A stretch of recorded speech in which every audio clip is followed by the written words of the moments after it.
সাংবিধানিক প্রক্রিয়া মেনে যথাযথ সময়ে স্থানীয় সরকার নির্বাচন হবে মন্তব্য করেছেন স্থানীয় সরকার মন্ত্রণালয়ের দায়িত্ব পাওয়া নবনিযুক্ত মন্ত্রী মঈন খান।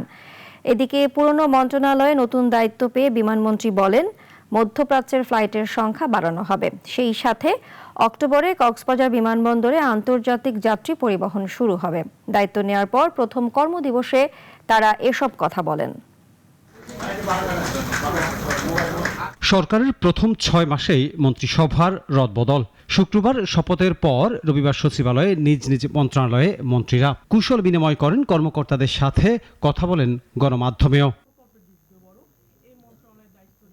2008 সালের পর কোন নির্বাচনে জনগণের অধিকারের প্রতিফলন হয়নি অভিযোগ ছিল স্থানীয় সরকার মন্ত্রীর। সাংবিধানিক প্রক্রিয়ায় সেই নিয়ম কানুন অক্ষরে অক্ষরে পালন করে ইনশাআল্লাহ বিএনপি সরকার যথাসময়ে স্থানীয় সরকার নির্বাচন।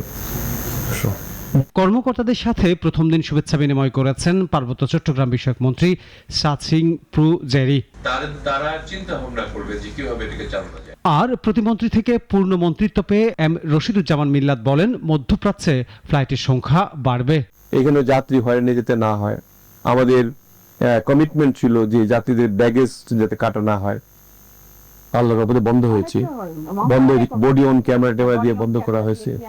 আমাদের থার্ড টার্মিনাল শুরু হলেই আমরা বাজেট এয়ারলাইনেরও চিন্তা করেছি যে মাননীয় প্রধানমন্ত্রী মালয়েশিয়া একটা দ্বিপাক্ষিক আলোচনা করে এসেছিলেন। আসছে অক্টোবরে কক্সবাজার থেকে আন্তর্জাতিক রুটে যাত্রী পরিবহন শুরু হবে বলেও জানান তিনি। আনোয়ার হোসেন, নাগরিক, ঢাকা।